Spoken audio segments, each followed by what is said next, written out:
Hi ma'am, నమస్తే అండి. నమస్తే. మేము ఈ మధ్య మనం చూస్తే ఏజ్‌తో సంబంధం లేకుండా మోకాళ్ళ నొప్పులు, నడుము నొప్పులు ఎట్లా వస్తా ఉన్నాయో, ఈ మెడమ నొప్పులు కూడా వస్తా ఉన్నాయి. హీల్ పెయిన్ అంటా ఉన్నారు. అసలు అడుగు తీసి అడుగు కింద పెట్టలేరు వాళ్ళు ఉదయం అవుతూనే. సో అట్లాంటి వాళ్ళు మెయిన్‌గా వాళ్ళ రాంగ్ షూ అంటే చెప్పులనేవి సరిగ్గా వేసుకోకపోవడం వల్ల, క్వాలిటీ లేని చెప్పులు యూజ్ చేయడం వల్లనే అని చెప్తా ఉన్నారు. అసలు క్వాలిటీ లేని చెప్పులు యూజ్ చేస్తే, మరీ హై హీల్స్ ఎక్కువ యూజ్ చేస్తే మన పాదంలో జరిగే డ్యామేజ్ ఏంటి మ్యామ్? సో ఇప్పుడు రాంగ్ ఫుట్ వేర్ ఉంటే హుహు. గ్రిప్ లేకపోతే ఈ పక్క ఫేషియా ఉంది కదా, ఓకే. ఇది డ్యామేజ్ అవుతుంది. ఓహ్! దాని వల్లనే మీకు ఎర్లీ మార్నింగ్ ఎక్కువ వాకింగ్ చేసినప్పుడు ఎక్కువ కష్టం అవుతుంది. హుహుహు. సో ఫేషియా డ్యామేజ్ వల్ల మీకు ప్లాంటర్ ఫేషియాటిస్ స్టార్ట్ అవుతుంది. ఓకే. రాంగ్ ఫుట్ వేర్ వల్ల నాట్ ఓన్లీ హీల్ పెయిన్, హుహు. నీ పెయిన్, బ్యాక్ పెయిన్ కూడా స్టార్ట్ అవుతుంది. ఓహ్! సో ఫుట్ వేర్ మంచిగానే ఉండాలి. మంచిగా మీన్స్ సాఫ్ట్ కుషన్ వల్ల, తర్వాత మీ ఫుట్ కి ఫిట్టింగ్ ప్రకారం వేసుకోవాలి. యెస్. చాలా హార్డ్ ఉన్నవి తీసుకుంటా ఉంటారు. హార్డ్ హీల్ వద్దు, ఉన్నవి తీసుకుంటా ఉంటారు. హీల్ వద్దు, ఓకే. తర్వాత మీ ప్రాపర్ ఫిట్టింగ్ ఉండాలి.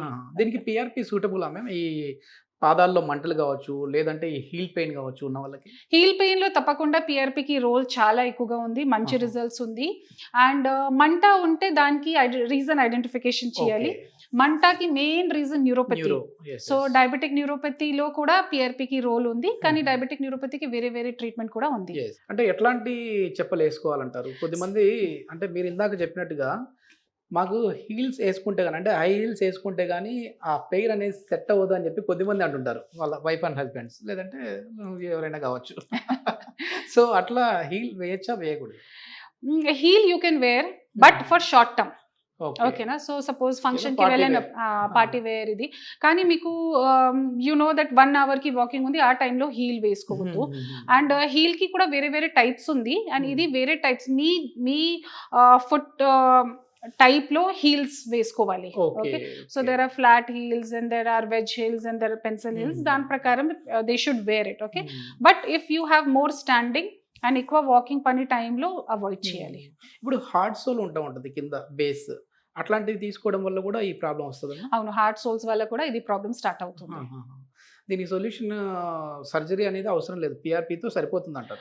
కొన్ని అంటే మళ్ళీ నా డౌట్ ఏంటంటే మ్యామ్, సరే మీరు పిఆర్పి ఇచ్చారు, అంత బాగానే ఉంది, మళ్ళీ ఒక 6 monthsకి 1 yearకి అట్లా ఏమన్నా ఆ ఇచ్చిన ప్లేస్లో మళ్ళీ డ్యామేజ్ ఏమైనా జరిగి మళ్ళీ రివర్స్ అవుతుందా పెయిన్? అవును, చెప్పాను కదా, నా సైడ్ నుంచి రిపేర్ చేయాలి. ఓకే. పేషెంట్ సైడ్ నుంచి ఏం చేయాలి? కేర్ తీసుకోవాలి. ఓకే. ఏ కేర్ తీసుకోవాలి? స్ట్రెంథనింగ్ కోసం ఎక్సర్సైజెస్, వెయిట్ ఉంటే వెయిట్ రిడక్షన్, ఫుట్వేర్ మార్చాలి, లైఫ్ స్టైల్ మోడిఫికేషన్స్ చేయాలి. ఇదే పేషెంట్ సైడ్ నుంచి కూడా చేయాలి కదా. దీనివల్ల అయితే ప్రాబ్లం వచ్చిందో మళ్ళీ దాని జోలికి వెళ్ళకూడదు. అంతే కదా. సో ఇది నా సైడ్ నుంచి ట్రీట్మెంట్ నాది, ఓన్లీ పిఆర్పి కాదు, పేషెంట్ కి ఎడ్యుకేషన్ కూడా చేయాలి, పేషెంట్ లో మోటివేట్ చేయాలి that he's ready to do that modification. Okay. మేము ఇప్పుడు ఏజ్ వైజ్ గా కూడా ఇది ఏజ్డ్ పర్సన్ లో చూస్తూ ఉంటాం, కానీ యంగ్ ఏజ్ లోనే వస్తూ ఉన్నాయి. ఒకవేళ ఏజ్ చిన్న ఏజ్ లో వాళ్ళు చేయించుకోవచ్చా, లేదంటే పెద్ద ఏజ్ లో వాళ్ళు చేయించుకోవాలి? ఈ పిఆర్పి ఎవ్రీ పేషెంట్స్ కి సూట్ అవుతుంది. ఇప్పుడు స్పోర్ట్స్ ఇంజరీస్ యూజువల్ గా 13, 14, 15 years వాళ్ళకి స్టార్ట్ అవుతుంది. అండ్ మోకాల అరుగుదల ఆర్ డీజనరేటివ్ కండిషన్స్ 80, 90 వాళ్ళకి కూడా స్టార్ట్ అవుతుంది. ఇది దిస్ ఇస్ వాట్ పేషెంట్స్ రక్తలోనే రక్త కణాలు ఎక్స్ట్రాక్ట్ చేస్తాము. సో ఎవ్రీ ఏజ్ కి సూట్ అవుతుంది ఇది. ఓకే.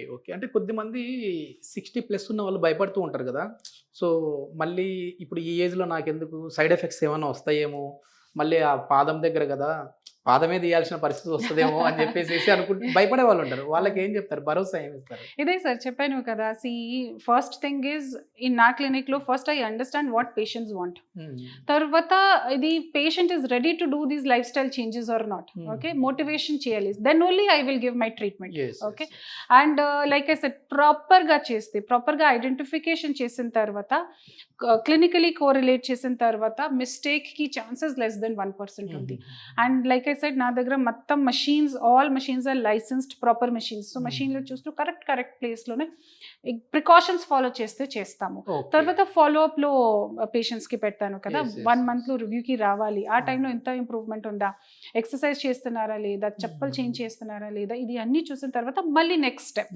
సో ఇది ప్రోటోకాల్ ప్రకారం over a period of 2 to 3 months ఇది ట్రీట్మెంట్ చేస్తాం.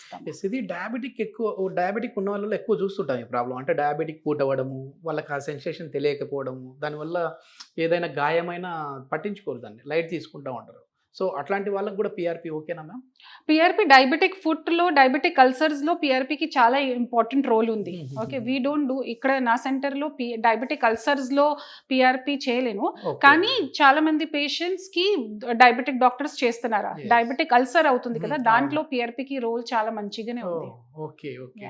ఇప్పుడు బయట పిఆర్పికి ఎపియాన్ పెయిన్ మేనేజ్మెంట్ పిఆర్పికి ఉన్న డిఫరెన్స్ ఏం చెప్తారు మీరు? అంటే సరే పిఆర్పి అన్నారు, ఎక్కడైనా మనం చేయించుకోవచ్చు, ఇక్కడికి ఎందుకు రావాలి?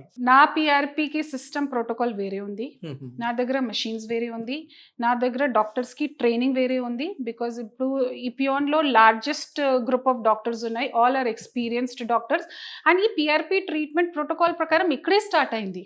ఓకేనా, నా ఫౌండర్ డైరెక్టర్ ఇక్కడే స్టార్ట్ చేశారు. అండ్ దెన్ చాలా ఇయర్స్ ఆఫ్ రీసెర్చ్ తర్వాత all our doctors are very well qualified in regenerative medicine. నాకు స్పెషాలిటీ ఉంది, పెయిన్ మెడిసిన్, అనస్థిషియా, ఎండి అన్నీ ఉంది, కానీ దాంట్లో ఎక్స్ట్రా కూడా ఎవ్రీ 2 monthsలో ఎవ్రీ 3 monthsలో వాట్స్ గెటింగ్ అప్డేట్. సో కాన్ఫరెన్సెస్కి వెళ్తాము, then whatever courses are coming దాని ప్రకారం ట్రైన్ అవుతుంది. And team, like I said, physiotherapist, dietician, occupational therapist, counsellors అన్నీ ఉన్నాయి. ఒక పేషెంట్కి 5-6 మెంబర్స్ డిస్కస్ చేసిన తర్వాత ప్రోటోకాల్ ప్రిపేర్ చేస్తాం. Very difference. Okay, nice ma'am, చాలా మంచి ఎక్స్ప్లెనేషన్.